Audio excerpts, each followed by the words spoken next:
Hey everyone, and welcome to another season of Earnings Cheat Sheet. It's Friday, July 5th, and it's Alexis Garcia and Ed Carson here, and we'll be taking a look at some key upcoming earnings to help you prepare for the week ahead.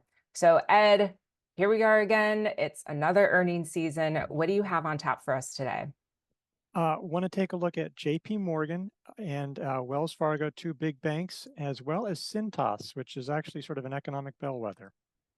All right. Well, let's start with JP Morgan. The banking giant is scheduled to report its Q2 earnings on Friday, July 12th. And let's take a look at that cheat sheet. Earnings are expected to fall 13% to 413 per share, and revenue is expected to edge up 1% to 41.72 billion. And here's why we're watching JP Morgan. A lot of financial names are looking pretty good right now, and we'll want to keep an eye on the company's net interest margin. JPM stock is also in a buy zone as earnings approach. So Ed, as we kind of been talking about on IBD Live and Stock Market Today, that banking industry group is ranked number 5 out of 197 industry groups IBD tracks right now. A lot of names setting up. So what do you have in mind as JP Morgan reports? Yeah, I mean, net interest income and net interest margins aren't that great because the Treasury yield curve remains inverted. So those numbers may not look that great. That's why earnings are going to be coming down. But we're going to be looking ahead. Maybe there's hopes the yield curve is a little less inverted. So, I'll be looking to see if that can that can turn around. That was one thing with the prior earnings report, JP Morgan sold off not for long because they didn't raise their net interest income forecast. Well, maybe now there are some indications that the market, bank stocks have been rallying in the last few days for various reasons, but big reason is about treasury yields. So that might improve that, what they have to borrow and what they can lend out. Those yield spreads will look better. So that's a big thing. I think people are looking ahead to better days ahead, even though the fundamentals, that are just been okay and not supposed to be that good for this Q2. All right, well, let's take a look at the chart then, Ed. And this one recently broke out on July 2nd. It's currently in a buy zone. That buy zone extends to 216.17, trading at high. So how would you handle this ahead of earnings? I mean, probably the time to have bought it was when it came above 200 a few days ago. It was rebounding from the 50-day line, sort of decisively clearing some short-term highs. There was some volume on that day and that kind of in that area. So there's a lot of reasons to think that was the place to maybe enter it. At this point is like, if you own it, especially if you own it for a longer term, or if you bought it 200, you could probably try to see how things go heading into earnings. But it may be a little bit tricky for a new buy. I mean, it's just sort of like, you just have to know that you may not have much of a cushion. If you bought it now, you certainly could, but you might then decide I'm going to step out if you don't have a big cushion heading into that report, which is fine, but it's just something to be aware of. Right. And as you mentioned, okay earnings, we've seen earnings and sales decelerating a little bit over the last few quarters. But, right now with the market being the way that it is, things are setting up and acting right. So how would you factor those fundamentals into what the chart is telling you? Yeah, I mean, the fundamentals had been okay, then they sort of weakened. But again, and they're not even necessarily really that excited around. But banks, this is one reason why banks don't go on massive runs. They'll go on strong runs and then they often pause. If we look on a weekly chart, and JP Morgan is one of the better run banks out there. But if you look at the RS line, there's been an uptrend recently, but it goes into these little, and there was some little stretches, but it often goes in longer term stretches where it doesn't make a whole lot of progress versus the S&P 500, because it's hard for them to really generate that growth massively, year in and year out. So definitely something to be watching for. I think people want to see some signs that there'll be some pickup, at least down the road, in some of their businesses, because it's been probably pricing in some good news. All right, well, let's take a look at another financial name, and that's Wells Fargo. That bank is also scheduled to report Q2 earnings on Friday, July 12th. Earnings are expected to climb 3% to 128 per share, while revenue is expected to fall 1.5% to 20.22 billion. And here's why we're watching Wells Fargo. And again, we want to see those net interest margin keys and another one setting up ahead of earnings. So Ed, again, a lot of banks setting up. Any thoughts with Wells Fargo?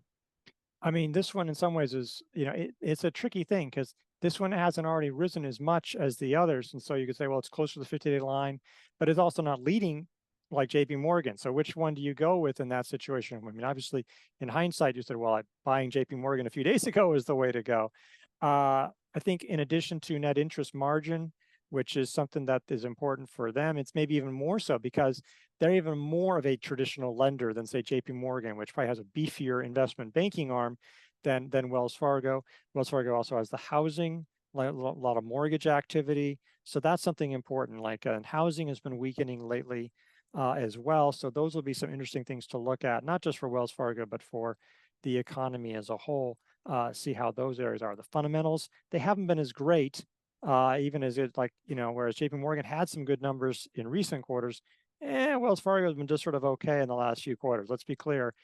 Maybe there's some stronger growth seen in 2025, but that's something to note. This has not been as strong of a stock and maybe leader than JP Morgan has. All right, well, let's take a look at the chart and was building up that right side of the cut base with a 62.55 buy point. Still going strong here, coming off lows on July 3rd. So what are your thoughts on the chart action here for Wells Fargo? Yeah, I'm thinking that might be a faulty trade there on Wells Fargo because I'm not seeing, I think the half day session on that day was having an impact. But so I think it was a pretty minimal action today, and it'd be great if it could form a handle. I mean, look, if you form a handle in this situation and then move on earnings, that would be the ideal situation. Now we'll see. I mean, that would be a different scenario, but that's what to look. It's acting pretty well. The relative strength line has weakened in the last few months because it's based and the S&P 500 has continued to surge to record highs, but there was a nice uptrend before. It's just so it has a solid technical picture. There are a lot of stocks in this area that are doing pretty well. All right, well, let's take a look at the third name on our list, and that is Cintas. They report earnings on Thursday, July 11th, and the corporate uniform maker is expected to see Q4 earnings rise 13.5% to $3.79 per share, and analysts expect revenue to climb 8% to $2.47 billion. And here's why we'll be watching Centus. We'll want to see if there's any slowdown in their broader service sector or if there's any shifts in business to other industries. This one is also trading near a buy zone after a breakdown. So Ed, your thoughts on Centus? Now, Cintas is one that you want to maybe take a look at sometime, on a monthly basis or what have you, because this is a stock that's a long-term leader. Right now, I think it's on the long-term leader watch list. It has long-term outperformance. It's not going to be one that goes, wow, look at that massive move, in 3 weeks, but, it can have some really strong performance over time. Solid earnings performer over time. They do, as you say, uniform maker, so they're pretty closely attuned to how various industries are.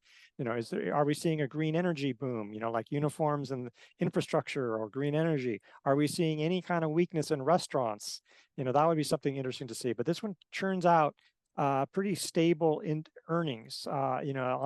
It has an earnings stability rating of 3, where 1 is the most stable it can be.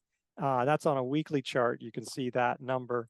And it has solid earnings growth rate of 14%.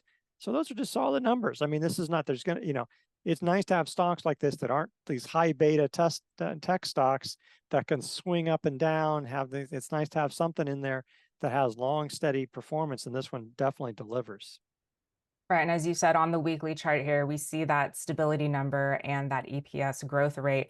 And again, nice, slow, steady climber there. Taking a look at the daily, can see a little bit closer. This one actually broke out and then kind of rolled over, but looks like it kind of flirted with the 50-day line, trading near that buy zone. So again, if you're interested in this one, Ed, how would you be handling ahead of earnings?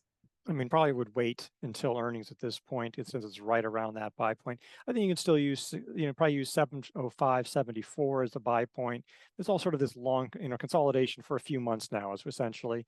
As a long-term leader, you normally try to often to look to buy them off the 50-day line. And so it's pretty close to that. So you could buy, the traditional breakout and the 50-day line are pretty close together. Ideally, it just sort of pauses here, waits till earnings, and then moves out on that. And that would probably be the way to go with this. And again, on the fundamentals, you can look on the chart. The sales growth has picked up for the last 2 quarters, and there was and on the earnings side as well. They're not supposed to. That's supposed to stop this time, like decelerate a little bit, but there's just been a nice steady track record on this name. All right. Well, those were some of the big ones coming up, but let's take a look at a few more names on your radar, Ed, starting with Citigroup. That banking giant is expected to post earnings on July 12th. And let's take a look at the chart. This one again, hovering around that buy zone. So what are your thoughts here on Citigroup? The one issue, and like this is sort of in between, technically between JPMorgan and Wells Fargo. One issue is that its earnings are down. The last, its fundamentals are the weakest of these. Not supposed to have positive. It's supposed to have a stronger 2025, but that's after sort of weak 2024. So that would be the one thing there, but technically looks a lot like the others. All right, well, let's take a look now at Delta Airlines, which reports on July 11th. And this one forming a flat base with a 53.86 buy point, but it looks like it's hit that high and has been kind of slowly fading ever since. Yeah, you sort of have to squint at it. I mean, to find the flat base. I mean, if it bounces back, this needs to get back above the 50-day line. So if it does something like that, then there might be some kind of entry. It's undercut the prior, base there. There'll be earnings from this. We'll get preliminary numbers from one or two other airlines. So you get a pretty good picture of how things are from the airline industry and get a sense of travel too. So that's important for that reason. Though obviously these get affected by jet fuel prices in a way that, that the cruise lines and others don't quite get affected by. All right, well, let's take a look at one more on the list, and that's Taiwan Semiconductor. Now, not reporting full earnings, but there will be some sales numbers out next week. And this one in a profit zone after a breakout here from a double bottom base. So, Ed, again, like we've seen chip stocks and semi stocks really making a comeback recently. So, what do investors need to know here ahead of these sales numbers coming out? Yeah, the sales are next Wednesday. So, and then the earnings the week after that. So it's not like it's too far away. This one, look, it's so important. This makes chips for NVIDIA. It makes chips for Apple. It's like it is enormous. This could be the next member of the 1 trillion club. It's getting very close to that level. It's at 946 billion now. So, and on a weekly chart, it has a 3 weeks tight that it's sort of trying to, you probably could have bought it today because it was getting out it was probably an add-on buy for existing holders. I don't know about for new holders, and at this point, it seems pretty high up there. So it got above the bulk of that 3 weeks tight. So this seems like a day that you could have done that, like that day. But beyond that, I think you just wait and watch. But this is important for all these other names, not just with the sales and then the earnings for this company, because not only are they just such a big maker of chips, but they're a huge buyer of chip equipment. So this is the bellwether by itself. It really, its numbers has a big impact on a lot of the chip sector. Right. And if you missed the first season, one of the very first episodes we did was kind of how to prepare for earnings seasons. And that was a big point that you made, is really looking at these bellwether companies, because they could really perhaps signal where some other big names like NVIDIA might give a little bit of an early indication about where things are going. Yeah, and really, it's just so important, especially early on these big names. And when it's the first one, and you don't know what, you may have holdings that are smaller that are related to it. You don't have any idea, but they can really move on that. Later on in the earnings season, it becomes a little less important because a lot of the companies out there have already reported, and so they won't swing as much when some other company comes out. But these banks, JP Morgan and Citi and Wells Fargo, well, they're going to impact how Goldman Sachs and Morgan Stanley and Bank of America, a few days, they'll report the following week. But that's one or two there. All these other airlines come out the next couple of weeks after that. So you definitely want to be paying attention to this for the market but even if none of your stocks are reporting for 3 or 4 weeks, there's probably a lot of companies that you want to be paying attention to ahead of them. All right, Ed. Well, thank you so much for your insights today. And that wraps it up for this episode of Earnings Cheat Sheet. And if you want even more market analysis, you can tune in to Stock Market Today with Alyssa Quorum. That goes live after the closing bell. And thanks so much for watching. We'll see you all next week.